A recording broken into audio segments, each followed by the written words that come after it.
All right, hi everybody. Welcome to another installment of Ozzy and Keats. We're not great, we're just okay. I'm John Keating. He is Chris Osgood. We are brought to you through the hand-holding of Podcast Nation in Troy, Michigan. And as we join again, I am here at Oddside Ales Tap Room in Grand Haven, a great place to come have a pint because we need their Wi-Fi. It comes down to that. We weren't able to get the Wi-Fi at the place here in Grand Haven along Lake Michigan. So that's where we're at, and that's to the great delight of Christopher John Osgood, isn't You it? couldn't be any more happy with this little charade you pulled off. The internet didn't work, tells his wife, so I have to go to the bar because he's used so many excuses to go to happy hour. I'm going out to get wood. I'm going out to Home Depot, all this other stuff. I'm going to get some light bulbs. Yeah. Finally, you ran out of excuses to get out for happy hour, and you just said, the internet's not working, honey, but she can get on there, no problem. Everybody else can, but you. So Right. there you are. It's the uploading, not the downloading. But yeah, honey, I'm going to work at the tap room. That's basically what I said. Unfortunately, it's early in the day, too early in the day, even for me. But we continue with the podcast. So now that we're at a chance to sort of, and Todd Jones, the Tigers' all-time saves leader, will join us in moments here.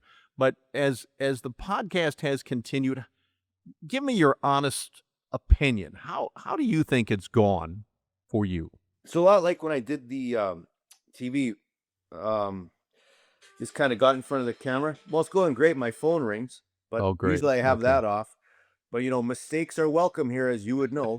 Yes, indeed. indeed. It's brand new. There's really no training to do it all. I've interviewed a few people with you. Patrick Kane comes to mind the past season. Not a lot by myself. I think we did Shanahan once, I believe. Yep. That's a heck of a lot different than doing TV with you. Patrick Wall was your first one, Patrick right? Wall was my first Yeah. one. That was another thing. Right in that log cabin in Colorado's rink. Well, guess what, Chris? Coming fresh off a night at the Cherry Cricket. You know what that is? You're going to interview Patrick Waugh tomorrow. Well, thank you for that one. So a half hour of that, my foot was shaking. I was nervous doing that. It ended up being a lot better than I expected. And You were great. And hopefully this ends up the same. But you know what I love the most is talking to all these different people, whether it's an actor. I love talking pitchers. Like we're going to talk to Jonesy. Hopefully quarterbacks one day. We can get somebody on. Just different athletes and their mindset and where they're coming from. But the actors are how they approach their craft and real interesting stuff. So love it and feel real fortunate to be a part of it and be able to talk to some of the people I've been able to talk to. And hopefully we can keep you sober now that you're in the bar doing this. Yes. So, I mean, that could be good or bad. I mean, that's 50-50. Really I know it might be now. entertaining. Right. Yeah, I really don't have to worry about the being on the air. Really, it's just a podcast. So, Yeah. who would know? So Who would know? But this is getting in the way of your summer. I just You're out in I'm drinking you're out out in Western Pittsburgh Canada. Penguins cup. See that? Well, first of all, why do you have a Pittsburgh Penguins Because cup? Now I like nostalgia. So when I was younger, you could go to 7-Eleven here or Max, that was a corner store, and get a slush, which had these cups, right? It's like when movie Sure. blockbusters would come out in the summer. Remember, you get the Superman cup or whatever. So last summer they had these NHL cups here, and I went out and got them with my son Max. So I got about 12 of them now, but I didn't realize them. I just loaded up my beer at this early in the morning because I'm on the West Coast. I'm joking. In my Pittsburgh Penguins, the hated Pittsburgh Penguins cup. Yeah, right. What is your relationship with Sidney Crosby? Since you brought it up, I mean, what was it I don't like really have one, competing but I got against a cool him? story Okay. about Sidney Crosby. I don't really have one, but played him in exhibition. He was in Joe Louis Arena. I was older at the time, obviously. He was very young, he 18 at the time. And he did this move in front of me, and athletes know athletes, and he made this fake move and all this other stuff. I'm like, oh my gosh, is that kid ever going to be good? And he looked like a baby on the ice. He was so young, right? It would be like Connor Bedard for the Chicago Blackhawks, now looking young. Or McKenna, who's coming up. He's going to be the number one pick next year, but really young. And there's certain guys in exhibition you'll play against, and you go like, oh my gosh, is that guy ever going to be? Patrick Kane, who plays for the Red Wings now, was one of those guys that you didn't really know him, and all of a sudden he had this penalty shot against me, or penalty shot or shootout. I didn't know him. Like, oh my gosh, this kid, he'd be making all these moves, coming in slower and a lot of different stuff. So Sidney Crosby, everybody knew how great he was, but now you got a chance to play against him. He's still 18, so you're kind of shuffling it aside. But realizing how great he was going to be, you could notice just in an exhibition game at Joe Louis in whatever it was, October or whenever it was, September. Wait, did you make the save? Of course I did. I owned him the whole time. He knows it too. He knows it. Oh, he didn't have a great Stanley Cup Finals. He didn't score a lot. Well, guess what? I was in net for that. It was all me. I There you always say go. that now, jokingly. There you go. From Attaboy. Chelios, Zetterberg's great defensively. Oh, blah blah blah. So now I'm taking my dues now that I'm 52, and I can say Beautiful. whatever I damn want. You know that. Well, because yeah, nobody's going to go back and look things up because nobody cares that much to go Thinking back about and look doing things one up. of these with you now, with my shirt off. What do you think of that? Just one. Dear God, no. No, because For the love of God, no. Would you Yes, I did. Yeah, I know. Yeah, and there's a famous picture that we'll probably put up here on the podcast of you with your shirt off. I was joking. Ken Kell. That was my wife's bra that was on top of here that you made me take down. Well, and yeah, I was before I said before we came on, there was an addition to the picture behind Chris Osgood. It was an undergarment. How about that? We'll just leave it right one there. of the few times I get to see it anymore, so that was exciting. more insight than we care, but okay. But one of the things that you were doing out west, and one of the things you will do once you come back to Detroit, is that you are coaching kids teams. Your son Max is an up and coming hockey player, and this scares the bejesus out of me that you are shaping young people's lives. How are you enjoying that still? I do like it. I don't go on the bench like I used to. I do go on the ice and practice sometimes. I more oversee it. I love it. I got great coaching. Coincidentally, my coach is Sergei Metsakanov, who just passed away. God bless him. He was in the limo accident. Sure. Our masseuse / did everything for us back when Igor brought him over with the other Russians from Russia. Great guy, great personality. His son coaches Max's team. Oh, cool. Awesome. To me, he's an up and coming coach. He has tons of passion. He's great. I got a lot of good young coaches that have coached in either the OHL so it's good. You always have to have great mentorship, John. I missed that a little bit when I first started working. Yes, I know. So I figured that I would try and get the best coaching staff. They are, and the boys love it. And in the end, it's about making them good people and working hard and becoming just good people. All right, we got a couple of questions that we'll get to. We're going to get to Todd Jones in a second, and I brought this up to you in the past. Do you have an all-time hockey parent story of an overbearing hockey parent, no names, that that you just said, what are you thinking to these parents who believed something about their particular hockey playing son or daughter? I'll say this. Most people really don't know. That's not sounding bad, but unless you've been there, done that, it's hard to know how hard it is to get there. I just go with the people that don't listen, really. And not that I'm saying I know everything. You would know that I don't. But guys that have coached, Malpe coached, Leguan coaches, Kessler coaches, I did coach. All of us that play in the NHL tend to know what we're talking about and how hard it is even to get to junior, how difficult it is, how difficult it is to be a 16-year-old, what you're going to go through. Just I would say, for the fact that I would say this. Sometimes I know what I'm talking about, like our show. It's okay, but most of the time you think I don't. But in that aspect of how hard you have to work, what it takes, what you have to do to make it to the next level, just how difficult it is. Because to be in the NHL, which shouldn't be, it should be a dream, it should be a goal for sure, but it's a 1%. What it takes to get there is extremely difficult. Just when I explain what it is and the people don't listen, it amazes me. And I've gotten over that a bit, but for parents, I always wondered, and this is in general, okay? The glass is how high? 12 feet high, I think, right? Around the rink. Okay. Yeah. And it's probably what? An inch thick, maybe, I would say. I'm not a physics guy, nor am I ever going to work for NASA. But I will say this: I could testify to when that. you're yelling from the other side of the glass, nobody can hear you. Yeah. That would be my thing. Okay. And guess what? Just like you, about me, sometimes nobody cares. Nobody cares about what you're saying. So there's my soapbox for the day. Yeah. Because you know why? Okay. Because I'm drinking out of a Pittsburgh Penguins Yeah, glass. So I'm okay. acting weird today. All right. We had some questions come into the Ozzy and Keats website. I love it. Frank Stanley asks Ozzy, who has the puck from the goal that you scored March 6th of 1996 in Hartford? First of all, one of the best names of all time, Frank Stanley. Frank Stanley. Outstanding. Where's the puck? The puck. Okay, so when we do those games, John, at my shack, Yeah. when you walk in, up on the wall above the fridge and the desk there, when you walk into my shack and we do the show, you know what I'm talking about?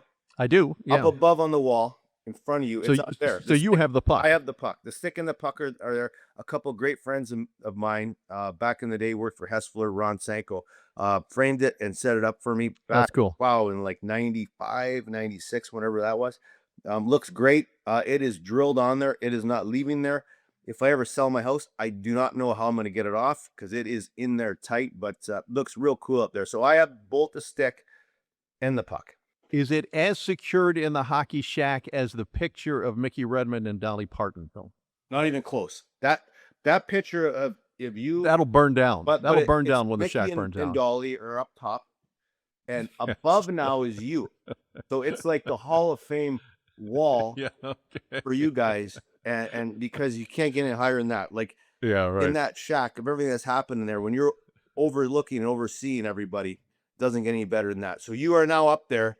Okay. With Dolly and Mickey. And I could have a joke for that, but I'm not going to say it because I'm not allowed to say like that anymore. Because we're talking about this little building that sits next to the hockey rink outside of Chris Osgood's house in suburban Detroit, where we did some outdoor broadcasts, and they were very popular, and hopefully those come back. Again for you awesome. guys.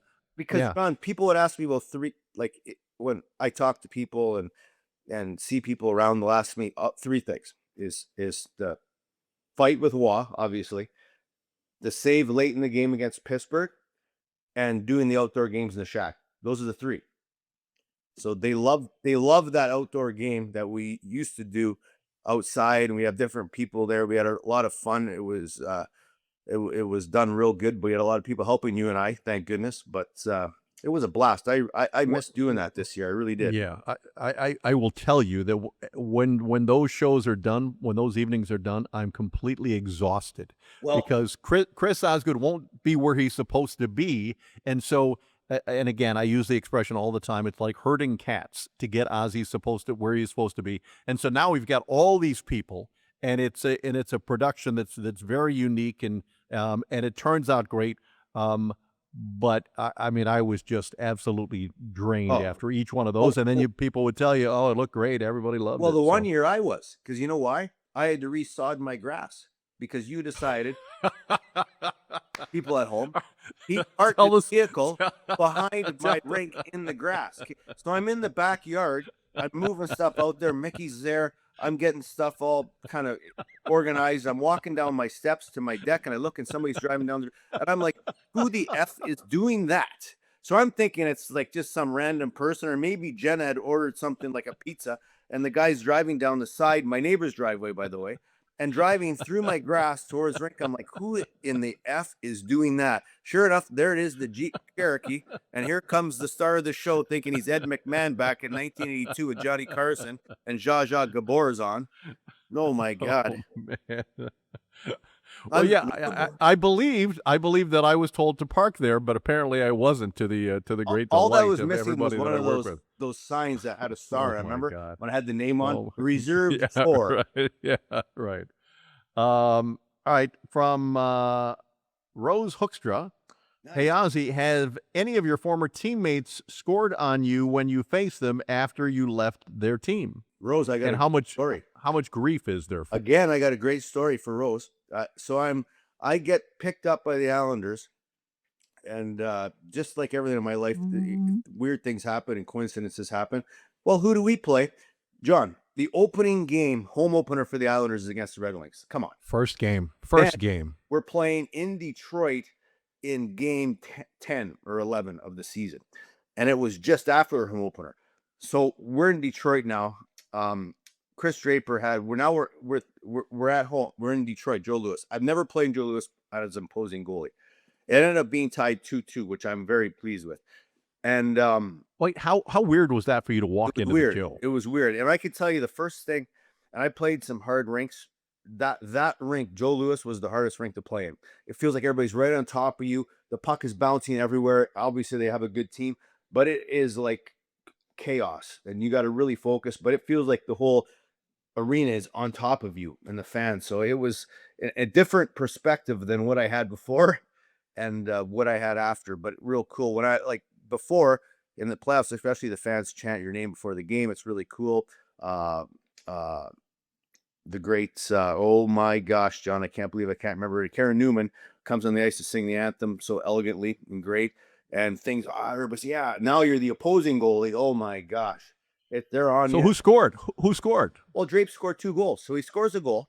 Oh my goodness. Then he scores another one. So now there's half the game left. Your roommate, your former roommate, scores 2 goals against you. Yeah. Now for Rose, there's half the game left. Chris Draper is looking like a young Chuck Norris in all those movies that he's done. He's at the face-off circle looking at me like he's trying to score. He wants the hat trick. Coincidentally, to add to this, Jenna Osgood and Julie Draper are sitting beside each other in the crowd. Oh my goodness. So I do have pictures of them. And Drapes is going all out to get this hat trick. And he had some chances, and I was making sure he wasn't going to get it. And, we go from roommates to workout partners, mildly, because he works so damn hard, drinking buddies, golf buddies, to now he's trying to bust my balls by getting a hat trick on me at Joe Louis Arena. And it is on. Like, it's fully on. I'm making damn sure I don't give a shit if we lose 5-2, John. He's not scoring on him. And I think I made 2 or 3 great saves on him. Drapes is on fire. He had that. I think he had that year. He won the Selke. Selke. Yeah, he was just flying, and ended up 2-2. He didn't get the goal, and I was happy. Then we're in Long Island, and Chris Draper. This is another story. Now we lose in overtime. It's 3-3. Home opener for the Islanders. The crowd is not this loud like Joe Louis. They get a 3-0 in overtime. Chris Draper has the puck with Brett Hall and Steve Yzerman. 3-0. Oh my goodness. I'm in the net, and Drapes is kind of ahead. It's like the flying V from the Mighty Ducks. And I'm like, what is he going to do? Okay. So here comes Drapes. He's flying. I'm like, he's going to take this himself. These 2 Hall of Famers are flanked, right? It's beautiful. Like, I'm looking at this. Oh, no. I still to this day goes, he didn't want to take the shot. He reverted to Brett Hall, back to Stevie Yzerman. I was in some ridiculous pad stack on the ground, and Stevie puts it off the bar into the net, and Drapes gets the assist. We lose in overtime, but I was still not disappointed, Rose, because you know why? Because Chris Draper never got the game winner. Oh my goodness. That is gold. That is gold. All right, stand by, everybody. Todd Jones joins us now.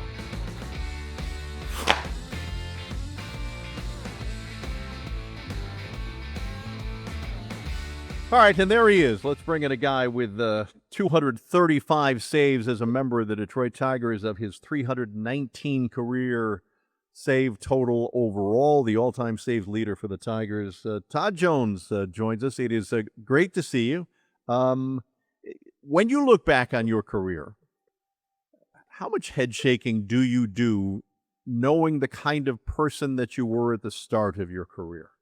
Oh, I'm obviously very proud to have just been able to endure the length and the amount of, abuse I was able to take. Like, I don't mean abuse in a bad way, but just, I probably averaged 65, close to 70 games a year in my career. And,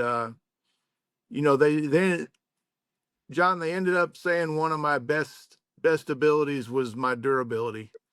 Me being able to take a good outing or a bad outing and move on from it, and just be ready for the game today. So that's probably what I'm the proudest of, I guess. But yeah, just lucky enough to be healthy, play long enough. Well, and how much did you enjoy the chances to visit with me after a game that didn't go particularly well? That's one thing that I never really took, or I, or I never really understood until I started doing this broadcasting thing, if you can Yeah. call me a broadcaster. You're a broadcaster now. Yeah. The rewrites and the panic and the anger of, just get 3 outs so we can go home. It's late. It's already been 4 hours. There was no pitch clock, back in those days, and it was a long night. And then I go out there and mess it up. But from my perspective, I would have just rather had gotten the 3 outs and then been able to move on. So, um, but it was those nights were tough. But you always, John, you were always fair, and you didn't pile on. And because I learned early in my career, Ozzy, you could probably speak to this.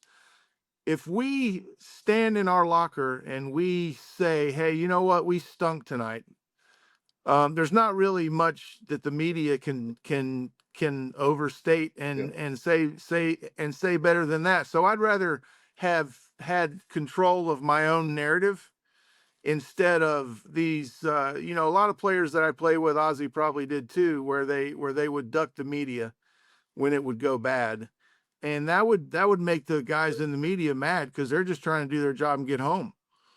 But if you stand in your locker and take your lumps, and there are times that John would go and talk to the other team about how well they hit instead of how terrible I pitched. Oh, he is a flip flopper, Jonesy. There's no doubt about that. I mean, I love that. I was the same way, Jonesy, as you. I wanted to control the narrative. I think it's obviously Michigan, Detroit pitchers, quarterbacks, and goalies. And I thought if I did that, somebody couldn't put words in my mouth, and then it would race away for the next week or two. Or then if they said something that you didn't like or wasn't true, it'd last like another week. So I thought, I just get it over with after the game, good or bad. And I love that. And well, I love pitchers too, Jones, and goalies have to. And 319 saves during your career is outstanding. That's 23rd overall. You should know that, of all time, and a ton with the Tigers. I believe 235. See, John, I do my homework Wow, when I'm you are talking about very people that impressive. I like pitchers, quarterbacks, who we always got to stick together. Josie, what was in your mind? I know it's a difficult question. Your favorite save ever of all time? You know how it is. Your last one, right? Yeah, But certainly ones in the World Series stick absolutely. out. The last, um, I would say probably those, and then having a chance to pass Mike Henneman and be the all-time guy was Yeah, cool. special too. But Ozzy, what about you? Any games outside of Stanley Cup clinchers that stick out? My last win, in Colorado, for sure. Because you're older. When you get older, it's it's harder to close things out. It's harder to you don't have the same. I think I've made like a ton Are of we saves. talking are we talking hockey now, or is Yes, that we're just in talking hockey. life general? Oh, And okay. Okay. Just checking. Just checking.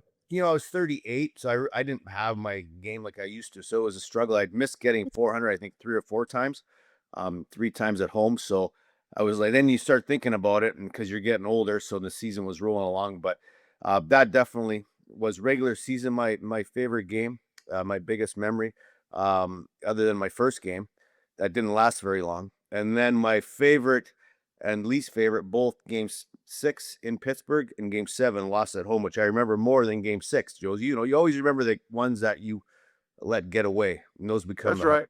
memorable. That's right. And I always think when I think about Chris Osgood, a lot about what he did, but at the end of the day, I mean, you got four reasons for people to remember your name. And Well, I remember about your teams having the our Tiger team was encapsulated with you guys along with the rest of the city, and we were thinking, man, if we could ever have a chance to do that, that would be really kind of cool. But um, how, Ozzy, when you think about your time, you think about your teammates, and you think about your moment in time with that Is it? everything was perfect, Yeah. and then you guys walked through the door and made it perfect. But like, do you think about, like, when you're done and retired, do you think about how lucky you were to have everything lined up with a Hall of Fame coach and a great owner that would go and get the players that you needed, and then you guys going out on the ice and making it happen? I Oh yeah. love this. The guest is interviewing Chris Osgood. Isn't it I mean awesome? that I love it. Ozzy. I mean Jonesy's now a media member. He's Yeah. now a member of the media, and so he can't help himself. He's got to ask questions of Chris Osgood. So, but it's a legitimate question. Go ahead, Oz. Well, yeah, you feel fortunate when you leave. So I went to the Islanders, then to St. Louis. I love the Islanders. They're a young team. It was kind of, you get rejuvenated for a few years there, and then it's the third, fourth year. I'm gone from Detroit. I'm like, geez, I'd really wish to go back there because it's just not the same. And that old saying, the grass is never greener on their side. Well, it definitely wasn't. And then now that I'm retired, I'm like, well, I probably should never have left because I ended up playing with Dominic Hasek anyways, 3 or 4 years later, where I would have played with him then. So definitely, I don't want to say you take it for granted. You just miss it and you realize, damn, how good it was and how unique it was and how fortunate to have all those guys and different characters on the same team. And Josie, it's, you have your talented guys. Everybody knows who your best guys are, but it also takes those character guys in the room, those grinders, those guys that will stand up and say something in the room, kind of the goofy guys, the fun guys in the locker room. You need those guys are just as important. But I did want to ask you one question. Difference between going on the field, you're in the bullpen, you're nestled in. Regular season, is it way different when you're coming out of the bullpen in the World Series? What's that feeling like to kind of come through and look up and go, wow, I'm going to close a game in the World Series? I mean, it's not supposed to. No. You're supposed to treat it like another game. The one thing that I remember that we were taught is during the World Series, the coolest thing for a player is the out of town scoreboard is turned off. Yeah. Meaning that Wow. meaning you're the only gig in town. You're the only game going. And Wow. the entire baseball world is at some point either checking in or watching. Mhm. The only time it really got weird and the room started spinning, Ozzy, was like game one of the World Series when I went inside to the locker room and I heard Joe Buck and Tim McCarver broadcasting the game. That would be like who your I think of Gary Thorne Yeah. when I Well, think of or gosh, the guy in Boston that does it now. He was a Red Sox guy, Sean McDonough. yeah. Like when you walk in and you hear those voices, you're at a special place. And walking into the World Series to save game two after Kenny had went 8 innings scoreless. Um, After the first few pitches, it kind of got back to business. But I did find that when you've never been in those situations, as old as I was, 38, and I was until Mariano Rivera got a save in the World Series in 2009, I was the oldest pitcher to ever get a Yeah. save in the World Series. Yeah. But had never been in that situation before. I had trouble controlling my breathing. I had trouble, staying in the moment. And those were things that I was going to have to make the adjustment on, but those are real for sure. Hey, describe the magic of 2006 because everybody knows that follow the Tigers. They almost set the record in 2003 for the most losses, and then 3 years later, you guys are knocking on the door. What was the magic in your clubhouse? It's a lot like what's going on in the field now for the Tigers. We get these updates when I'm doing games now, and they're always footnoting 1984, 2006, 2012. because they're similar paths as far as wins and things like that. But for our team, we just kind of had the right pieces at the right time. And Ozzy, there were times where like guys that weren't able to be as consistent all of a sudden were super consistent because there wasn't a lot of pressure put on them because the big guys were the big guys. And everybody else was allowed to try to do stuff they hadn't done before. And then once they did it, Jim Leland, probably like Scotty Bowman, put you in situations where those guys could do the same thing and succeed. And then you started seeing guys on a regular basis do things that they weren't career-wise consistently able to do. And that's kind of where the magic starts, John. You just get confidence and you just don't care who you're playing. Yeah. And you can't wait to get to the park, and you can't wait to get on the mound and try to get 3 people out. And that's kind of how it snowballed. Well, you mentioned him, Josie. We'd be remiss. We had the great Jimmy Leland on our show a couple months back now, but greatest or best Jimmy Leland story we have to ask because we love him so much. Well, since we have time, I can tell it. If you don't mind. No, we love it. Me and my son, and this will not violate our forever bond of trust. But me and my son, we were going to spend the night in the clubhouse. And at the time, Jim Leland was super great with letting the kids in the locker room. There were certain rules we had to adjust to. Why would you spend the night in the clubhouse? I'm about to tell you. Okay. So me and Alex, we're going to camp out in the clubhouse because we had a day game the next day, and then we had an off day. So it was like a Saturday night. I spend the night in the clubhouse, Sunday day game, and then we're off Monday, right? Alex is 10 years old, and just so happens I pitched like crap. And it was a late game, and it's like 11 o'clock at night, and me and Alex go out on Comerica Park after the game, after I blow it. I don't know whether we win, but I definitely blow it. And we're playing wiffle ball, and we're having a great time. And then it's 12:30 now, and they left the light on for us on the field. Well, that's huge. Yeah. We got to play. So we get back to the locker room and we shower. And then Alex is on one couch and I'm on the other, because Alex is 10 and I'm next to him in the locker room, and we're sleeping. Leland spent the night in the clubhouse most night games into a day game. It did, yes.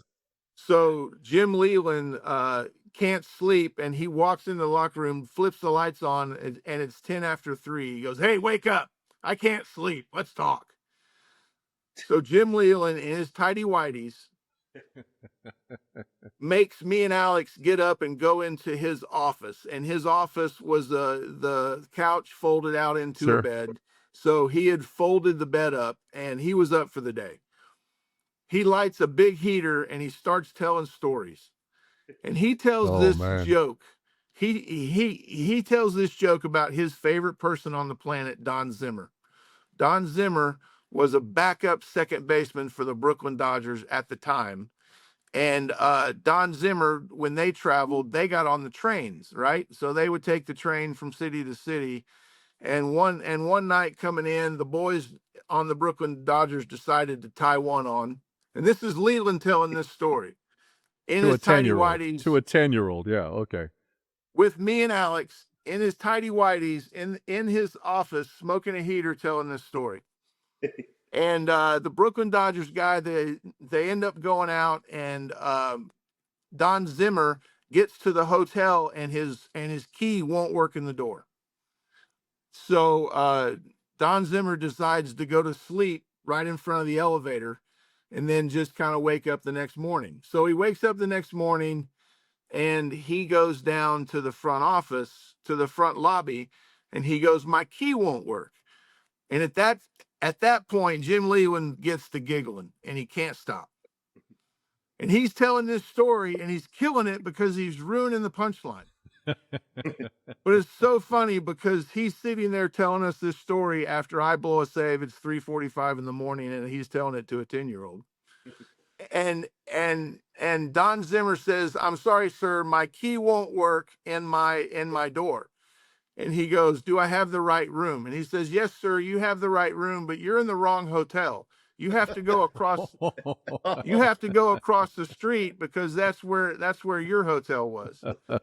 And to hear Jim Leland tell that story Oh man. in the context of that situation is probably the greatest baseball night I ever had. Oh, that's gorgeous.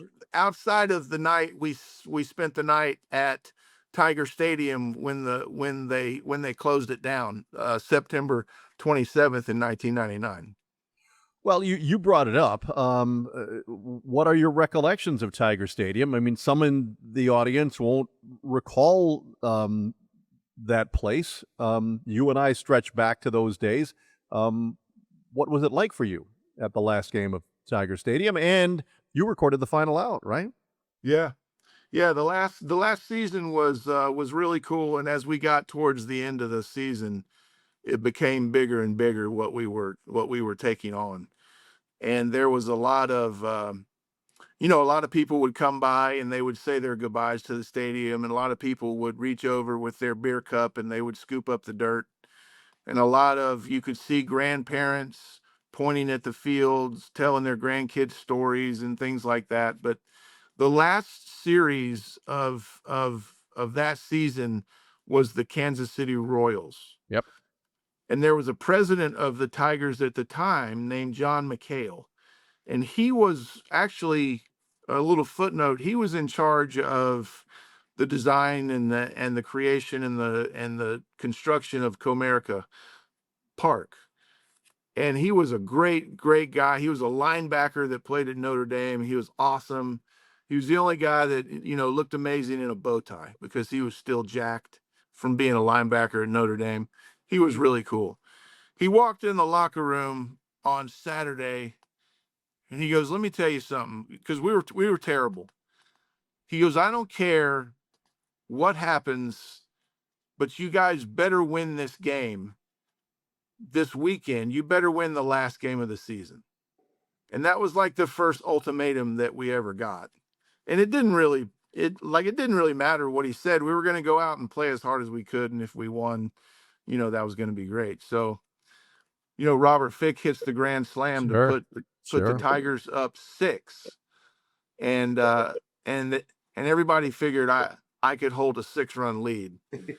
And we got the outs and we stayed for the ceremony, the 3-hour closing of the stadium ceremony. And then we had to fly to Minnesota for the last 3 games to finish the season. So about 6 or 7 of us stayed in the clubhouse that night. And funny story, we ended up going to Nemo's, and we had various hot dogs and Pepsi products until 4 or 5 in the morning, and then we went to bed and slept in the locker room because the bus was at 10 o'clock the next day to take us to Minnesota. Oh man. I mean, it's goosebumps still to recall that night, and Ernie Harwell's voice was the last one heard at the Tiger Stadium, and they turned the lights off, and it's on my list of greatest moments of my career, and watching you close it after Robert Fick hit the home run wearing Norm Cash's old number 25 was just very cool, and then all the players came in from the outfield to be honored was spectacular stuff. That was actually the Norm Cash numbers. That was actually C.J. Nikowski and I idea to have the starting 9 wear the most famous number at that position. So I remember Gabe Kapler played in the outfield with no number. And then Kareem Garcia played right field, and that was number 6. And then Robert Fick played first, and that was 25. And Brian Moeller was the starting pitcher. I think he wore 47. And we all came up with the the starting 9 wore the symbolic jerseys because we wanted to tie in the history of the whole ballpark being represented by those numbers of the starting 9. See, Ozzy, it's a history lesson. I mean, the podcast isn't just entertaining; it's educational as well. I know. Sure. Well, like everything, John, when I'm around you, I don't learn anything every day. That's perfect. That's unreal. I gotta hear the story on how you guys get the socks and the ties with John Keeney's face on it. Well, how did that start? It started. And where can I get it? Because like it or not, Keating, this is your legacy. Yeah, I know. You wind up these dancing bears with me and Ozzy, and this is what you're going to end up with. From you showed us how to do it. I think we got it because the Wings were struggling that year, right, John? Like mightily. And we were determined we were going to be entertaining, whether regardless of what the product was. I mean, I'll jump in because Ozzy showed up on the set and he wouldn't look at me, which I thought was very odd. He had his back turned toward me, and I thought, well, hi, and he wouldn't. I had his back, and then all of a sudden, right before he went on, he turned and showed off a necktie that had my face on it, and that opened a Pandora's box. Well, it's because, Jones, when you first start, they kind of put you in front of the camera, and you're like, wow. And, you know what you're talking about, but you don't know what camera to look at and what's coming next. And you kind of got to learn all that stuff as you're going along. And I don't want to say I was tight, but I guess I was a bit nervous and a bit off. And a bit. And John would always try to make me laugh. So that was his remedy for me. And can we tell the joke now, or we weren't allowed to tell it on TV? I don't think we. Go ahead, you tell the joke. Yeah, because you'd like me to get in trouble and not you. Yeah, right. So, but it is his joke, and Jimmy Howard was. The Wings had an odd record, right, John? So Jimmy Howard's record would have been 9-5-9 or 9-5-7, right? It was like 5-5-6 or something like that. 6-6-5, something like that. But otherwise, he said Jimmy Howard's record, Jonesy, was like ranking the Dixie Chicks. A 5, a 5, and a 6. Yeah. So I burst out laughing because he caught me off guard. And from that point on, things actually took off and got better. So that's how we kind of got into that. And then the ties came after, and tried to get a coat for the longest time, a blazer. Could not get one. Thought about the license plates, Keats on my license plates. Yeah. Or a car wrap. You were going to car wrap, right? That was another thing. Yeah. And for the record, I've learned that we can no longer say those things. That was back in the day when such things were tolerated. I've learned over time that you really can't say those things. You've gotten better. I've gotten better. Yes. The problem, Ozzy, with John Keening was when I'm sitting in my house minding my own business, and a former VP of production of the aforementioned TV network calls you and says, "Hey, do you have any interest in this?" Yeah. Those guys make it look so darn easy. Oh yeah. That I'm thinking, yeah, I'm funny. I got a couple stories. Yeah. I can tell some knock jokes. Y'all can make fun of me all you want. This will be great. And it's freaking stressful. Yeah. It is. It's cable television, Jonesy. It's cable television. That's all they do. Well, sorry there, big dog. That's pretty big news for a guy like me. But it's so that was the thing, and John, bless his heart. I don't know how many sleepless nights he had with you, Ozzy, but I'm sure he was just saying, do I really have to do it again with this guy? No. He was able to, but he taught me some ins and outs and some pointers and stuff. So I still, beautiful. I still keep the manila envelopes for every game. I still don't know what to write on them, but I keep them for John because you're doing great. He told me how to do that. But I mean, the pros make it look hard, and I guess I've gotten better.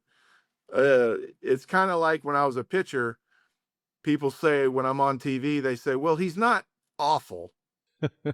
You're killing it. You're doing fine. You're doing fine these days. Last thing, and then we're going to let you go. It's It's one of my favorite Todd Jones memories, and you and I were attached for a good long while. Even when you were bouncing around to the majors to other teams, we would see each other. But when the Tigers won their way into the World Series, you went back out onto the mound and just sat on the mound to take it in. And in a world in which everybody's got their phones and the social media and all that, that was before any of that. You just wanted to have that moment for yourself, sort of taking in the moment by yourself at Comerica Park. What led you to do that? And we're gonna find the picture and show it on YouTube when we play this back. I think there's a lot of things that's changed these days about celebrations. There's a lot of the celebrations now that are done on the field with the fans, and when we clinched, when Mags hit the home run, we just ran into the locker room and started celebrating. And I always kind of wanted to see what it would feel like, to be part of a little bit of part. And I sound stupid in front of Ozzy with 4 Stanley Cup championships. He's got 3, but okay. Yeah, okay. But yeah, I mean, 3, 4, what's the difference after 1, right? I mean, well, that's what John says every happy hour. It's almost now. But as the stadium, save the good stuff for last. Yeah. As the stadium was closing, I went out to the mound, and I remember hearing the people, the traffic, and Chelly's place was rocking out in right field. And there was a lot of people that were driving around. They were blowing horns, and they were just celebrating. They were just happy, and just knowing that I was a part of a team that made like a region happy for that night. Yeah, was really a special memory for me. I just wanted to go out there and just feel the excitement of the people that were actually affected by how we played. It was cool. It's one of the goosebump moments. The Tigers' all-time saves leader, Jonesy. It is great to visit with you. We appreciate your time. Keep killing it on TV. I miss doing the shows with you, but you're doing very well, and so are the Tigers. Hopefully a playoff berth awaits. Another playoff berth awaits you and the team. Thanks, buddy. I appreciate you guys having me. Ozzy, it's always a pleasure to speak with you, sir. And I hope you have a great continuing success with pulling the big dancing bear, old Big Bear, pulling old Big Bear around. All right, the great Todd Jones. Thanks everybody for watching and listening, and we'll see you next time on Ozzy and Keats. Ozzy and Keats is produced by Zachary Davis and Bill McAllister and proudly distributed by Podcast Nation in Troy, Michigan.